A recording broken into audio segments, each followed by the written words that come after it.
Les Vases du Cey, tome 4, le professeur François Vasse, suite. Mardi 12 juillet 2005. Quel est le programme de la journée demanda François. Eh bien, aujourd'hui, autre quartier, autre ambiance avec le Queens, le quartier aux 150 langues parlées. Rien que ça? Eh oui. Et as-tu une idée de l'origine du nom de quartier? Le Queens. Un rapport avec une reine, je suppose? Mais laquelle? Le Queens doit son nom à la femme de Charles II d'Angleterre, la reine Catherine de Brabant. Et le quartier, d'abord majoritairement peuplé par des colons anglais et hollandais, a ensuite connu plusieurs grandes vagues d'immigration et a accueilli des Irlandais, des Italiens, des Grecs et plein d'autres qui en font l'arrondissement le plus multiethnique de New York. Cette diversité culturelle donne au Queens une bonne partie de son charme. Et donc, où allons-nous atterrir? Eh bien, sur une plage pour une après-midi relax. Ils prirent le métro et la ligne 7 aérienne pour commencer leur découverte du quartier de Flushing. Flushing, comme Flushing Meadows, dit François. Oui, tout à fait, professeur Vasse. On appelle souvent ainsi le Corona Park, qui est la grande attraction du quartier avec l'US Open et l'Unisphere. Cette grande structure métallique en forme de globe terrestre que tu aperçois en plein centre du parc. C'est celle qu'on voit dans Men in Black? Exactement, tu connais tes classiques. Elle l'entraîna dans les grandes allées du parc où ils oublièrent qu'ils se trouvaient toujours au cœur de l'une des plus grandes villes du monde. Finalement, ils atterrirent dans le plus grand quartier chinois de New York, bien plus grand et plus authentique que le Chinatown de Manhattan et surtout bien moins touristique. Ainsi, ils ne trouvèrent aucune boutique de souvenirs et autres objets pour les touristes. Le Chinatown de Queens leur sembla un quartier qui vit pour ses habitants. Après une demi-heure de métro, ils se retrouvèrent dans le quartier d'Astoria, le long de l'East River. Plusieurs très jolies églises orthodoxes témoignaient de l'époque où Astoria était le quartier grec de New York. Après être devenu le foyer de plein d'immigrants venus de pays du monde entier, comme l'Égypte, le Brésil, le Maroc, l'Albanie, mais aussi l'Inde, le Mexique, l'Équateur, le Bangladesh, cet endroit tendait à devenir le quartier à la mode de New York, avec de plus en plus d'artistes de Broadway venant s'y installer. Une nouvelle demi-heure dans les transports en commun les amena à Long Island City, l'autre quartier du Queens qui longe l'East River, particulièrement apprécié pour son cadre très vert. Il s'agissait du centre artistique du Queens, avec beaucoup de galeries d'art et de musées, notamment le MoMA PS1, mais sur lesquels ils firent l'impasse. Ils se réfugièrent à Hunters Point South Park pour se détendre sur l'herbe et profiter de la vue superbe sur Manhattan, de l'autre côté de l'East River avec l'Empire State Building et le Chrysler Building. L'heure du déjeuner les trouva à la Casa Enrique, un restaurant mexicain parfait pour manger vite et bien. Il était près de 13 heures, et il y avait 1h30 de transport pour rejoindre Rockaway Beach, où Éléonore voulait emmener sa petite famille pour l'après-midi. Heureusement, les enfants s'étaient endormis dans la poussette, et la jeune femme en profita pour poser sa tête sur l'épaule de François, qui ne demandait pas mieux que la prendre contre lui. Il fut très surpris de voir Alissa à leur arrivée sur la plage. « J'ai donné rendez-vous à Alissa ici pour que nous puissions profiter d'une activité ensemble. »« Et quelle activité, madame la cachotière ?»« Du stand-up paddle, mon amour, » répondit-elle en lui montrant les sportifs qui en faisaient sur la plage. Rockaway est la seule plage où il est possible de pratiquer cette activité, ainsi que du surf ou du kayak. Ce sport était devenu un sport de compétition à Hawaï en 2004 et avait très vite rencontré un engouement dans le monde entier. La jeune femme ôta le débardeur et la courte jupe qu'elle avait portée à Dublin, dévoilant son corps parfait en bikini émeraude. Éléonore entraîna François, qui s'était également mis en short de bain, jusqu'au point de rencontre avec les instructeurs. Ces derniers restèrent un instant bouche bée devant ce couple qui semblait sortir d'un film hollywoodien. Le fait qu'ils soient français semblait ajouter à leur charme. En réponse à leurs questions sur leurs conditions physiques, Éléonore leur expliqua qu'elle avait fait du surf pendant son enfance et son adolescence et qu'elle pouvait fournir des preuves imparables de sa condition physique et de celle de son mari. Elle leur fit une démonstration des asanas de yoga les plus complexes et demanda ensuite à François de réaliser avec elle les portées les plus acrobatiques qu'ils avaient l'habitude de faire. Les instructeurs restèrent médusés mais furent convaincus. Les leçons leur permirent d'assimiler les techniques de pagayage, de virage et de sécurité. Finalement, François se prit au jeu autant que son épouse. Très vite, ils furent à l'aise sur la planche. L'ambiance de Rockaway était très différente de celle des autres plages et leur convenait parfaitement. Ils rejoignirent les enfants vers 16 heures et jouèrent avec eux jusqu'au moment du goûter, libérant Alyssa jusqu'au lendemain. Sur le chemin du retour, François avait enlacé sa femme qui avait posé sa tête sur son épaule. « Chérie, tu ne m'as jamais dit que tu avais fait du surf. » Elle se redressa et le regarda droit dans les yeux. « J'avoue que je n'y ai pas pensé et l'occasion ne s'était pas présentée, mais j'aime les sports de glisse en général. En ce qui concerne le surf, je n'en ai pas fait depuis longtemps. Si un jour nous allons au Portugal, je m'y remettrai peut-être, mais avec toi. » Je n'ai jamais essayé, mais pourquoi pas, du moment que nous sommes ensemble. Et je suis quasi certain que tu avais atteint un bon niveau, te connaissant, comme dans tout ce que tu fais. Je t'imagine en surfeuse sexy. Sexy, je ne sais pas. La dernière fois que j'en ai fait, j'avais 18 ou 19 ans. Il doit y avoir des photos de moi en train de surfer dans un de mes albums à la maison. Nous regarderons et tu me donneras ton avis. Ils avaient rendez-vous à 19h30 chez le professeur Barnett.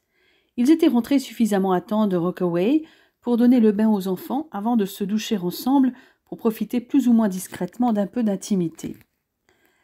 La maison du mentor de François se trouvait dans la 81e Ouest, dans l'Upper West Side, à une demi-heure à pied et à 20 minutes en métro. Ils choisirent d'y aller à pied, d'autant qu'ils n'avaient qu'à suivre la Columbus Avenue dans le prolongement de la 9e avenue où ils logeaient, jusqu'à l'extrémité nord du musée d'histoire naturelle. Les Barnett habitaient une grande maison de 3 étages, avec un jardin exposé plein sud. L'épouse du professeur américain les accueillit à bras ouverts. Elle et son mari avaient le même âge que les parents d'Éléonore.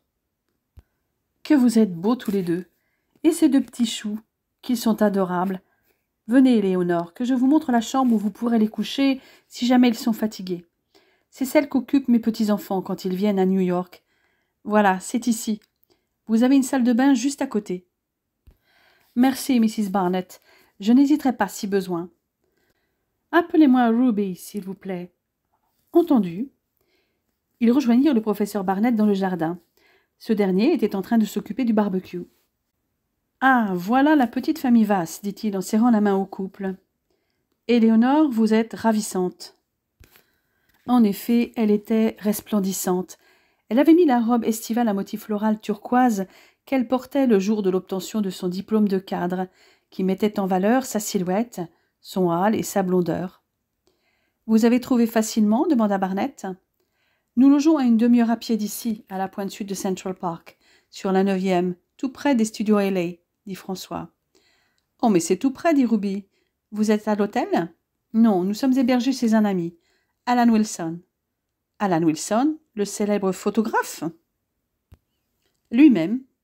Je suis fan de ce qu'il fait. D'ailleurs, j'ai plusieurs de ses ouvrages. Comment l'avez-vous connu ?»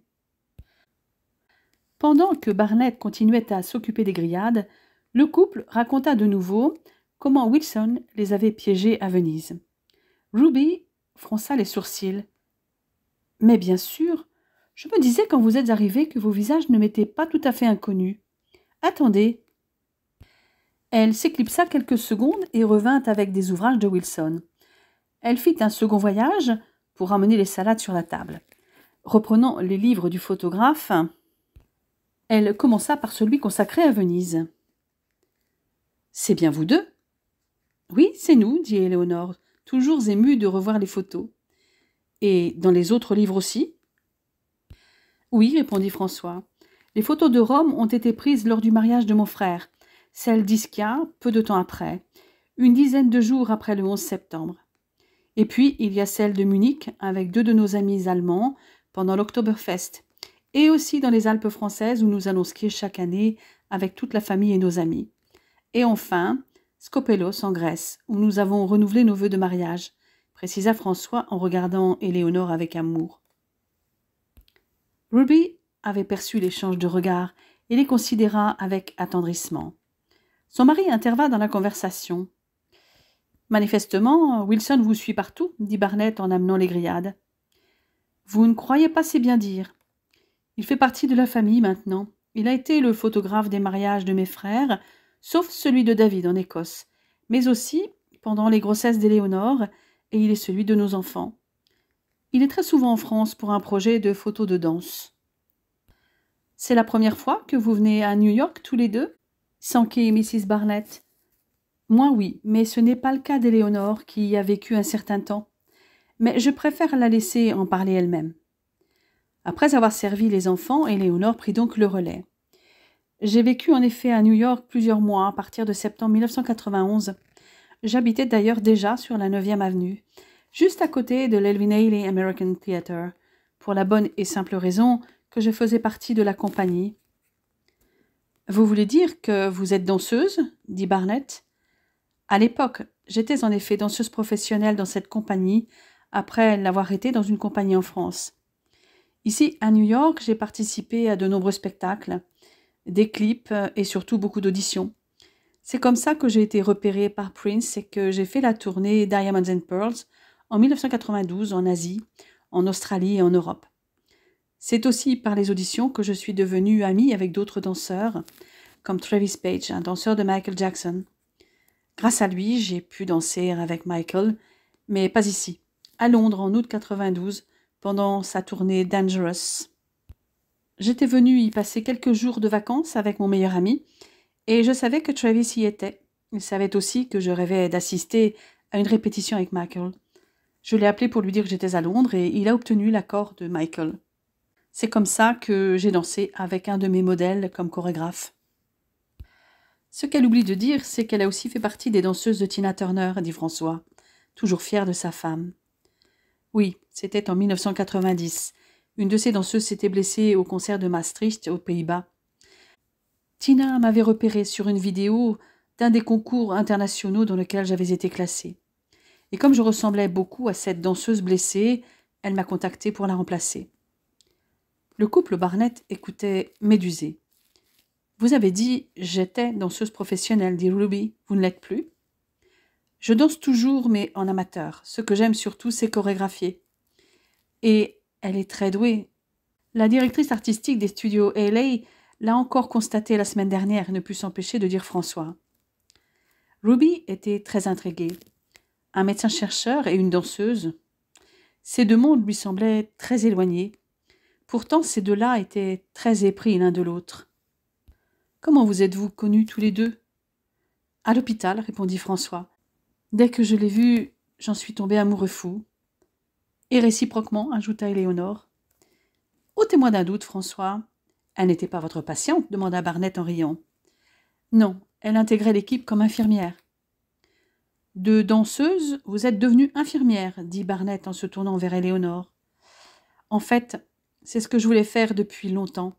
J'étais très jeune quand j'ai eu mon bac, l'équivalent de votre high school diploma. Une directrice d'école d'infirmière m'avait découragée en disant que les candidates trop jeunes échouaient souvent ou ne devenaient pas de bonnes infirmières. Je suis restée 2 ans à l'université en faculté de langue, sans grand enthousiasme. C'est la passion de la danse qui l'a emporté. Mais pendant la tournée avec Prince, j'ai réalisé que ce monde n'était pas fait pour moi. J'imagine que vous avez été confronté à des situations particulières, dit Graham Barnett. Oui, coucher pour réussir, la drogue, l'alcool, je ne voulais pas de tout ça. À la fin de la tournée, j'ai dit stop et j'ai repris les études, d'infirmière cette fois. Et j'exerçais déjà depuis 3 ans quand j'ai eu le bonheur de rencontrer l'homme de ma vie. Vous savez tout. Décidément, ce couple était passionnant. Mais Ruby avait encore des questions qui lui brûlaient la langue. François, vous avez parlé d'un frère qui s'est marié en Écosse, l'autre à Rome. Apparemment, vos frères n'ont pas épousé des Françaises. Non, je suis le seul des Vass à avoir épousé une Française. Mais c'est aussi la plus belle, répondit-il en jetant de nouveau un regard éperdu d'amour vers Éléonore. Mon frère Laurent, mon cadet, a épousé une Italienne, la meilleure amie de ma cousine, David a épousé une Écossaise et vit en Écosse, et le dernier, Louis, a épousé une Allemande qui est la sœur d'un des meilleurs amis d'Éléonore. Ils sont dans le livre de Wilson sur l'Oktoberfest. Mrs. Barnett prit le livre sur Munich. François lui montra dans le livre ceux dont il venait de parler. Vous avez ici Dieter et son compagnon Thomas, qui vivent à Munich. Et là, vous avez mon frère Louis, musicien et prof au conservatoire, qui a épousé la sœur de Thomas, Claudia, danseuse elle aussi, et qui enseigne maintenant en France. Mes frères vivent en France, sauf David. Et vos parents, que font-ils dans la vie ? Mon père est à la retraite, il était cadre à la SNCF, les chemins de fer français. Et ma mère nous a élevés, mes frères et moi. Et vous, Éléonore ? Je suis fille unique, issue d'une famille de vieille noblesse française. Mon père était militaire, officier dans la marine, comme ses ancêtres avant lui. Il a terminé sa carrière comme capitaine de vaisseau, captain si vous préférez. Et ma mère est traductrice anglais-français. Inutile de dire que mon père n'était pas souvent à la maison. J'imagine que vous avez commencé à parler anglais très tôt. Toute petite. Mais la langue que je préfère est l'italien. Combien de langues parlez-vous ? 5. Le français, l'anglais et l'italien couramment, l'allemand et aussi le portugais. Mais je comprends aussi l'espagnol. Tout en discutant, ils étaient déjà arrivés au dessert. François et Barnett discutaient de travaux en cours. À la fin du repas, Éléonore alla coucher les enfants qui tombaient de sommeil après avoir profité des jeux, puis aida Ruby à débarrasser. Elles continuèrent à discuter dans la cuisine. François a parlé de renouvellement de vœux de mariage tout à l'heure. C'est fréquent en France ? Non, pas vraiment. Mais notre histoire d'amour est spéciale. Nous nous sommes mariés rapidement le 4 juin 1999 à Rouen, en France, uniquement civilement, car François devait partir en mission humanitaire au Kosovo avec Médecins sans frontières. Nous nous sommes mariés religieusement l'année suivante, le 5 juin, sur l'île d'Ischia, dans la baie de Naples, en Italie, où vit la grand-mère de François.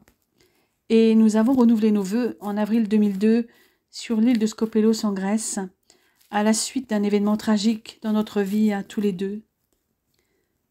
Que s'est-il passé ? À moins que vous n'ayez pas envie d'en parler. C'est effectivement difficile, mais je vais mieux maintenant. En avril 2002, Lisa venait d'avoir 1 an. J'ai été enlevée par un homme qui était obsédé par moi sur le parking de l'hôpital alors que je sortais du travail à 21h. Il m'a droguée, ligotée, bâillonnée, transportée dans un coffre de voiture jusqu'à Marseille, dans le sud de la France, et il m'a séquestrée pendant 15 jours sur un voilier. Pendant ces 15 jours, il m'a... Elle s'interrompit, la voix étranglée. C'est Ruby qui finit sa phrase. Il vous a violée. Oui. J'avais perdu la notion du temps. Quand il y avait une escale, il m'attachait et me bâillonnait. Il ne me détachait que lorsque le voilier était en pleine mer, mais il m'enfermait à clé. J'ai fini par ne plus me défendre. Mon esprit se déconnectait quand il me violait. Je n'avais qu'une idée, retrouver François et Lisa, et ma seule chance de m'évader, c'était lors d'une escale. Mais pour ça, il fallait que j'endorme sa méfiance, pour qu'il ne m'attache plus et qu'il ne m'enferme pas. Alors, vous avez fait semblant, c'est ça ? Oui. Il ne dormait pratiquement pas, ça se voyait. Il fallait absolument qu'il dorme vraiment dès qu'il y aurait une escale. J'ai joué la comédie pendant 2 ou 3 jours. Puis le 20 avril, je me suis rendu compte que le voilier ne bougeait plus. J'ai entendu des bruits venant de la terre, alors j'ai tout fait pour qu'il s'écroule. Il ne s'est pas méfié. Je lui ai fait croire que j'avais envie de lui, pour qu'il soit en confiance et ne ferme pas la porte à clé. C'est comme ça que j'ai pu m'échapper de ce voilier qui mouillait au large d'une île, à la nage jusqu'à une petite plage. À Skopelos. Oui. J'ai marché pieds nus jusqu'à un hôtel, et j'ai eu la chance de tomber sur un touriste français qui a appelé François. Il a loué un jet privé pour me rejoindre le plus vite possible. Lui aussi avait vécu l'enfer. La police avait retrouvé ma trace jusqu'à Marseille, mais après, plus rien. J'imagine que le traumatisme a eu des conséquences. Vous ne vouliez plus qu'un homme vous touche, même François ? Non. Avec François, La magie opérait toujours, nous avions toujours autant envie l'un de l'autre. Mon stress post-traumatique s'est manifesté autrement. J'ai tout raconté à François. Il ne m'a jamais rien reproché. Il comprenait pourquoi j'avais fait semblant avec mon ravisseur pour pouvoir m'échapper. Il m'aime tellement. Elle s'arrêta de nouveau un instant. Les larmes coulaient abondantes. Mais moi, je ne me pardonnais pas. Pour moi, j'avais trompé François. Je ne le méritais plus. Et puis, il y avait les cauchemars, les flashbacks. Vous avez suivi une thérapie? Oui.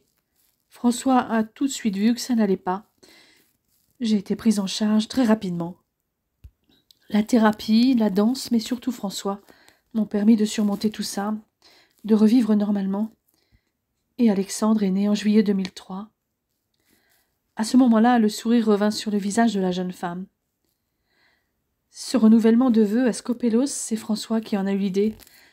Quand il m'a rejointe, il avait mis dans la valise qu'il avait emmenée ma robe de mariée, les bijoux, les chaussures que je portais. Nos retrouvailles, il voulait les célébrer, il voulait me prouver que notre amour était plus fort que tout. C'est tellement romantique. C'est un homme merveilleux. Il a été le premier homme dans ma vie, et il restera toujours le seul homme de ma vie. Vous voulez dire qu'avant lui, vous n'aviez connu aucun homme? Aucun. Malgré ma vie de danseuse dans un milieu réputé très libre, même dissolu, j'étais vierge quand je l'ai connu, et je n'aimerais jamais que lui. Eh bien, une histoire comme la vôtre n'est pas courante. Allons rejoindre nos hommes, mais avant, passez par la salle de bain. Sinon, François va voir que vous avez pleuré. Ruby proposa du thé ou du café selon les goûts de chacun. Les deux médecins s'étaient installés dans le salon, dans deux canapés qui se faisaient face, pour continuer leur discussion commencée dans le jardin. Éléonore s'assit auprès de François, qui aussitôt passa un bras autour de sa taille, glissant une main dans l'échancrure de sa robe. Le contact de cette main sur sa peau nue la fit frissonner. Elle inclina la tête pour la nicher dans le cou de l'amour de sa vie.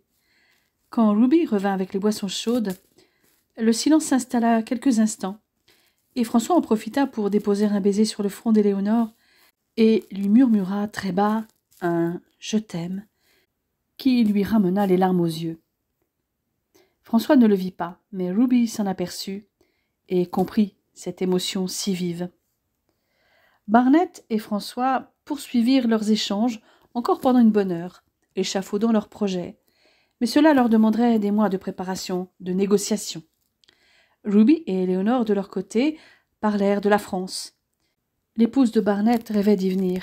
« Eh bien, si un jour vous venez, nous pouvons vous héberger pendant toute la durée du séjour. Nous déménageons en rentrant, et nous allons occuper un grand appartement que mon père a fait rénover dans le manoir familial sur les hauteurs de Rouen, en Normandie. Vous seriez tout près des plages du débarquement et à 1 heure de Paris. Et si vous aimez le ski, vous pouvez venir en hiver. Mes parents ont plusieurs appartements dans les Alpes françaises. Il faut d'abord que je persuade Graham. Étant donné la collaboration qu'il envisage avec François, ce serait plutôt étonnant qu'il ne vienne pas au moins une fois en France, répondit Éléonore avec un grand sourire. Et pourquoi pas aussi l'Italie? Alors là, vous me faites rêver. François et Éléonore prirent congé vers minuit. Barnett les raccompagna en voiture. Mercredi 13 juillet 2005. Éléonore avait concocté une journée spéciale pour son mari, très attaché à la nature, comme elle. Aujourd'hui, prévois des chaussures confortables parce que je t'emmène dans une réserve naturelle. Ici, à New York? Oui. Peu de touristes connaissent cet endroit, même les New-Yorkais ignorent parfois son existence. Après avoir pris le métro à Forest Hills sur la 71e, ils avaient emprunté une ligne de bus qui les amena à 1 minute de marche du Jamaica Bay Wildlife Refuge. Le personnel du centre leur donna les indications nécessaires pour profiter de l'endroit et leur recommanda différentes parties de la réserve, car la zone était immense. Ils essayèrent le West Pond et l'East Pond. Il suffisait de regarder autour de soi pour voir notamment de beaux oiseaux comme la sauvagine. Le centre leur avait prêté des jumelles pour jouer du spectacle. Jamaica Bay étant l'une des haltes les plus importantes de la route de la migration des oiseaux de la côte Est, Il était facile d'observer les oiseaux qui s'y arrêtaient pour se reposer et se nourrir. Un vrai paradis pour les ornithologues. Les sentiers étaient faciles pour les enfants. Lisa et Alex étaient ravis quand leurs parents leur montraient les différentes sortes d'oiseaux, comme le héron cendré à tête noire, l'ibis brillant, le pic mineur, des oies, des balbuzards pêcheurs, des faucons pèlerins, des moineaux émincés ou encore des parulines à myrtille jaune. Dans cette zone de marais, ils purent aussi voir de nombreux papillons d'espèces très différentes et des crabes fer à cheval. Après un pique-nique, Éléonore les embarqua en un quart d'heure vers Rockaway Beach. Cette fois, François ne fut pas surpris de voir arriver Alissa. « Tu as décidé de me faire du sport. Tu trouves que je m'empâte ? » « Ton corps est parfait, mon amour. J'ai juste envie de partager cette activité avec toi. » « Il y a une autre activité que j'aime partager avec toi. »« Compliqué sur une planche de paddle, rétorqua-t-elle en riant.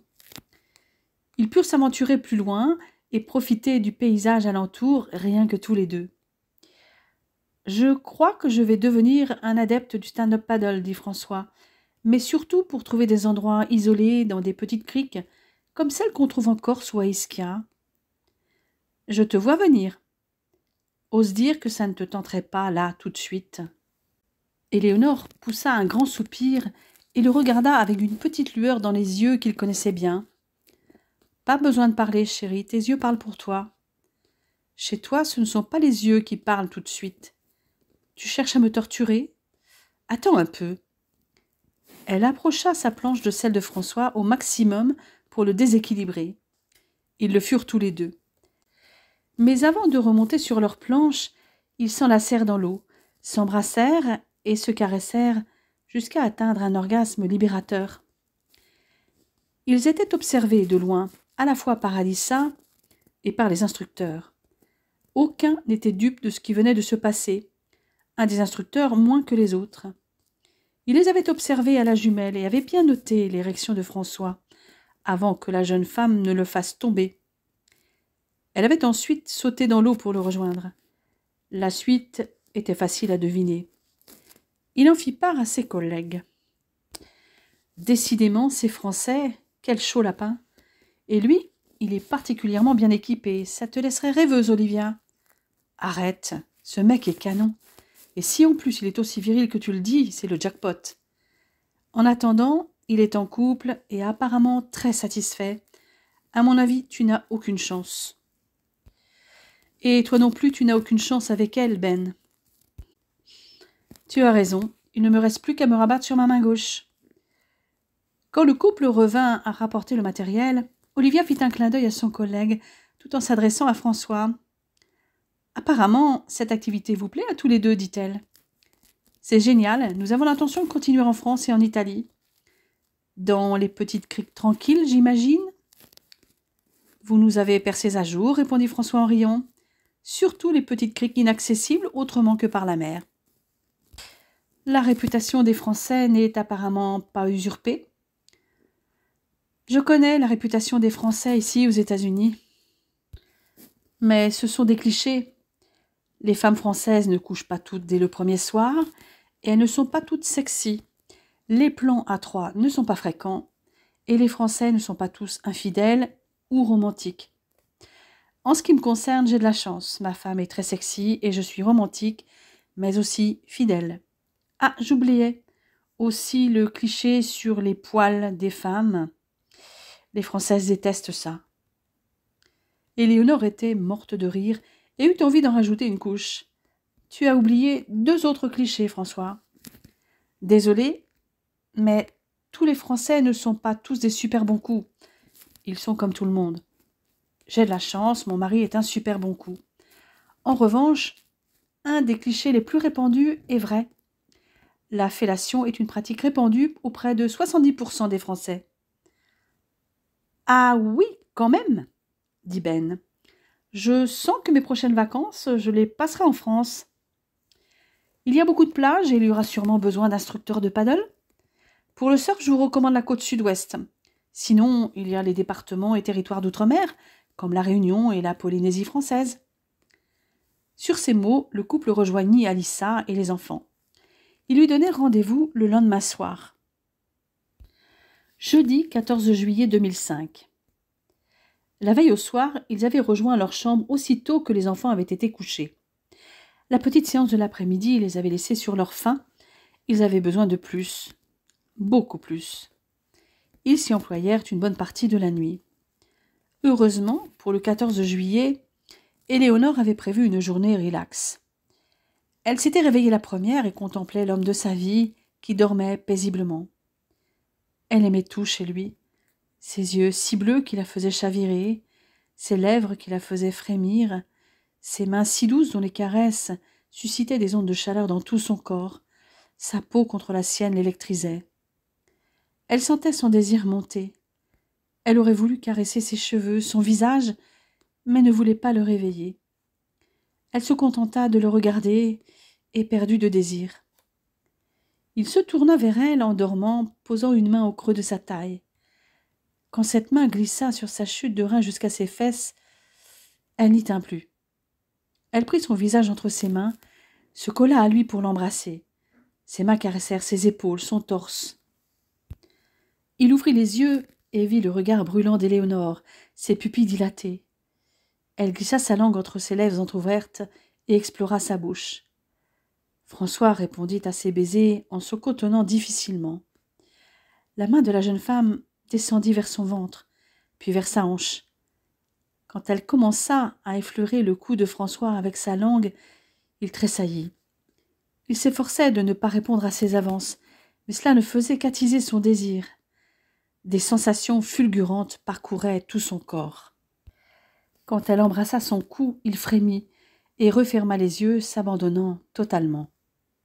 Éléonore continua à effleurer son corps de plus en plus bas. Sa bouche s'approcha de son sexe dressé. Quand il sentit qu'elle prenait son membre en érection dans sa bouche, il gémit de plaisir. La jeune femme l'explora avec délice, donnant de rapides coups de langue. Il s'abandonna au lent va-et-vient de cette bouche qui suçait avidement son membre viril. Parcouru de vagues irrésistibles, il ne put retenir des cris de jouissance. Elle voulait le sentir en elle et s'installa alors au-dessus de lui, le laissant la pénétrer. Elle arqua le dos et sentit son plaisir lorsqu'il s'enfonça profondément en elle. François ouvrit les yeux pour la regarder. Le dos cambré, elle avait les yeux fermés, la bouche ouverte et le visage baigné d'ivresse. Elle se souleva, puis redescendit quand il leva les hanches pour venir à sa rencontre. Le désir de François devint si puissant qu'il ne put le maîtriser. Éléonore se souleva une fois encore, et quand elle retomba sur lui, son membre viril enfoui au plus profond d'elle, il céda sous l'extase. Il se redressa, l'attira à lui pour l'embrasser. Quand Éléonore s'allongea près de lui, il nicha sa tête entre ses deux seins, l'embrassa encore. Puis il s'allongea à son tour, totalement détendu. Quel réveil! Pour un 14 juillet, j'ai eu le droit à un feu d'artifice. C'est de ta faute, tu es si beau.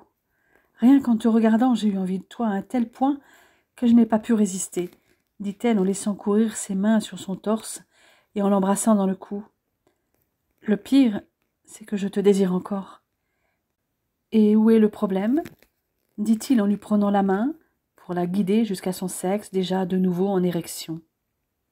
Lorsqu'ils furent enfin prêts avec les enfants, ils se rendirent sur la 56e, à une dizaine de minutes de marche de l'appartement, récupérer les vélos qu'Éléonore avait réservés. Ils allaient pouvoir parcourir Central Park tranquillement et voir des endroits qu'ils n'avaient pu voir lors de leur précédente balade à pied. Ils étaient certainement passés à côté des nombreux trésors recelés par cet immense parc. Au-delà de son côté ludique et agréable, le vélo leur permit de traverser presque sans effort l'intégralité du parc, du sud au nord, et de voir un maximum de points d'intérêt, des plus emblématiques aux plus insolites. Naturellement, ils firent de nombreux arrêts et quelques balades à pied pour découvrir certains endroits inaccessibles à vélo, notamment de magnifiques points de vue. Et les enfants étaient ravis. Ils pouvaient voir tout ce qui se passait autour d'eux, bien mieux que dans la poussette. Pour déjeuner, ils choisirent un autre restaurant que la fois précédente, au sud-ouest du parc. Ils y reçurent un accueil sympathique. Le couple faisait toujours beaucoup d'effet aux personnes qui les côtoyaient. Les regards amoureux qu'ils échangeaient, leurs gestes affectueux, faisaient fondre même les plus endurcis. Lisa, portrait craché de sa mère au même âge, et Alex, qui était celui de François, ajoutaient encore à leur capitale sympathie. Ils rentrèrent à l'appartement pour le goûter, puis se préparèrent pour le Bastille Day, a French Festival, une célébration organisée par le Consulat général de France à New York et le Comité des sociétés francophones, qui avait lieu également à Central Park. Le festival ouvrait ses portes dès 17h30 au Rumsey Playfield. Pour l'occasion, Éléonore s'habilla en bleu, blanc et rouge. Elle avait associé une robe bleu marine vintage, dont le haut était rayé marine et blanc, avec une encolure bateau, à des chaussures et un béret rouge. Elle s'était maquillée très légèrement, avec un trait d'eyeliner et un rouge à lèvres rouge. François se contenta du blanc et du bleu, mais quand il vit sa femme, il ne put retenir un sifflement d'admiration. « Mon amour, on dirait une pin-up des années 50, très Frenchy et surtout très sexy », s'exclama-t-il en l'enlaçant. C'est effectivement une robe des années 50. Elle appartenait à ma grand-mère maternelle. Si je parais très Frenchy, tant mieux, c'est le but. En revanche, sexy, j'espère ne pas l'être trop. Malheureusement, tu es sexy, quoi que tu portes, répondit-il en l'embrassant dans le cou. Alissa arriva à 17h15. Il était prévu qu'elle les accompagne pour s'occuper des enfants. Wilson venait également. L'ouverture commença avec la fanfare des cadets Lafayette, suivie des hymnes nationaux américains et français. Elle s'acheva avec les discours du consul général de France à New York et celui du président du comité des associations françaises et de langue française de New York. Vers 18h30, le public présent put découvrir ou redécouvrir des morceaux du répertoire classique français. Puis, à 19h, c'est une pièce de Molière qui fut jouée par la troupe de Molière in the Park en anglais. Entendre jouer Molière en anglais parut aussi étrange à François qu'à Éléonore. À partir de 19h45, la musique prit le relais avec du jazz, revisitant des grands classiques de la chanson française, puis de la pop, et enfin de la musique plus électro, avec un célèbre DJ français, bien entendu. Éléonore ne put s'empêcher de danser sur certains titres. Il y eut notamment un remix de Supernature de Ceron, qu'elle avait répété maintes et maintes fois pour le film Dancing Machine. Mais elle le revisita en le dansant avec François, en faisant un mix de cha-cha-cha et de samba, qui laissèrent les spectateurs bouche bée, ainsi que le DJ. Deux autres personnes furent très surprises, non par Éléonore, puisqu'elle savait qu'elle était danseuse, mais par François. Un éminent professeur de médecine qui dansait aussi bien, ce n'était pas monnaie courante. Et le niveau de danse du couple était clairement un niveau professionnel.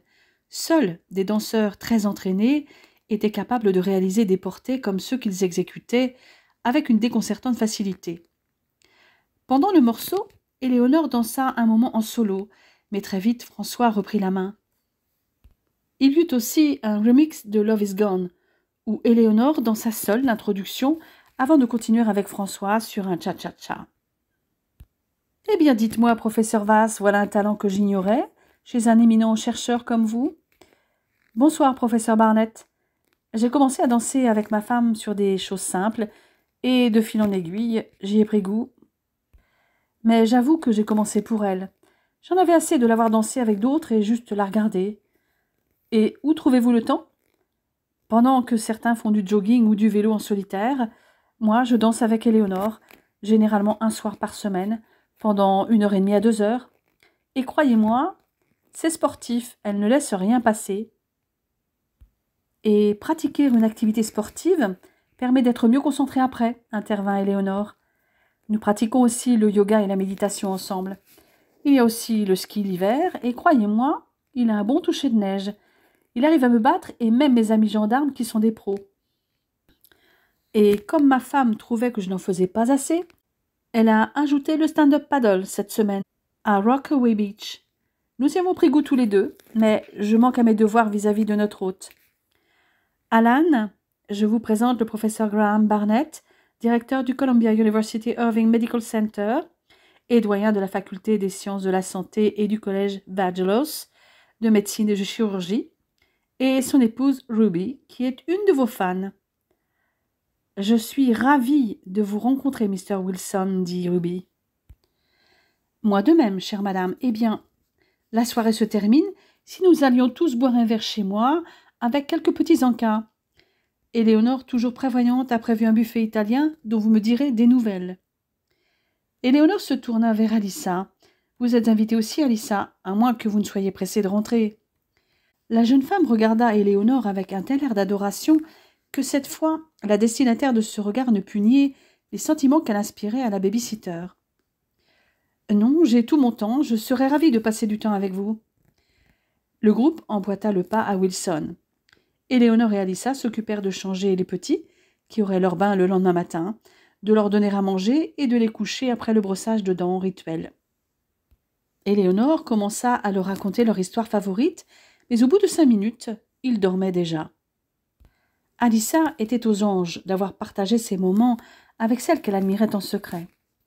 Les autres convives avaient déjà commencé sans elle. La soirée se prolongea en discussion sur les sujets les plus divers. Ruby insista auprès de Wilson pour voir les photos qu'il avait prises de la famille Vass.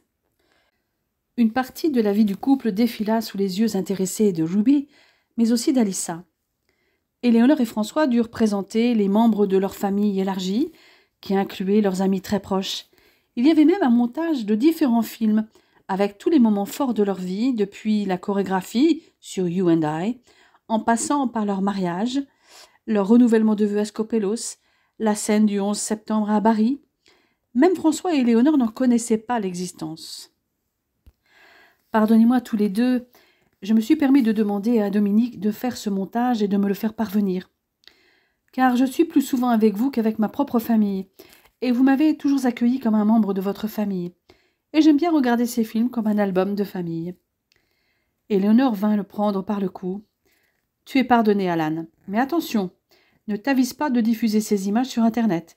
Cela doit rester du domaine familial. » Sur ce, elle l'embrassa sur chaque joue. Alissa, elle, avait compris comment avoir des clichés de son idole, en achetant les livres de Wilson. La jeune infirmière se retrouvait non seulement avec une jeune femme qu'elle adorait, mais aussi avec 2 médecins renommés dont elle essayait de suivre les échanges. Éléonore, Ruby et Wilson discutaient photographie à un autre bout du salon. Wilson était toujours sur son projet de livre sur la danse. Il avait de nombreux clichés intéressants, mais ses sujets favoris restaient Éléonore et François. Il affectionnait aussi Steph, Thomas et Claudia.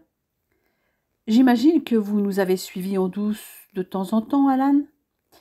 J'avoue, j'ai fait quelques belles photos de vous, et j'ai été bluffée par votre connaissance de la ville. C'est tout juste si vous ne la connaissez pas plus que moi. J'ai découvert des coins que j'ignorais grâce à vous. Donc, Ruby, vous aurez bientôt un autre livre à ajouter à votre collection, dit Éléonore en riant. Je l'attends avec impatience. Au fait, Éléonore, mes petits-enfants seront chez nous samedi. Si ça vous dit, vous pourriez amener Lisa et Alex. Ils auront des copains de leur âge. Et comme ça, vous et François, vous pourriez vous promener en amoureux, ajouta-t-elle à voix basse. Écoutez, Ruby, pourquoi pas? Mais je ne voudrais pas que cela vous apporte un surcroît de travail. Ça me fait plaisir et je suis sûre que les enfants vont bien s'entendre. Et Lisa et Alex sont si sages et adorables. Je dois en parler à François, mais a priori je suis d'accord et je pense qu'il le sera aussi. Le professeur Barnett donna le signal de départ. Éléonore profita que François avait terminé sa discussion pour lui faire part discrètement de la proposition de Ruby à laquelle il donna son accord. La jeune femme put donc donner la réponse à Mrs. Barnett avant son départ. Éléonore alla ensuite voir Alissa pour lui confirmer le rendez-vous du lendemain soir, car ils allaient à un concert au Lincoln Center avec Wilson. En revanche, Alissa, laissez-moi vous appeler un taxi, car il est vraiment tard et je ne voudrais pas qu'il vous arrive quelque chose. La baby-sitter fut touchée par cette attention et accepta. François et Éléonore l'accompagnèrent et restèrent jusqu'à l'arrivée du taxi et payèrent la course. « Mon amour, ce soir, tu as comblé Alissa, dit François en entrant dans l'ascenseur. Tu as vu son regard quand tu lui as proposé de finir la soirée avec nous? Elle est très amoureuse. Oui, cette fois, j'ai bien vu, mais elle reste respectueuse. Toutefois, je lui dirai le moment venu qu'elle n'a rien à espérer de moi. Moi, je n'aime que toi. Je ne désire que toi. Tu m'envoies ravie. Et si je te faisais l'amour dans cet ascenseur? Embrasse-moi pour commencer, mais pour la suite, je préférerais la chambre.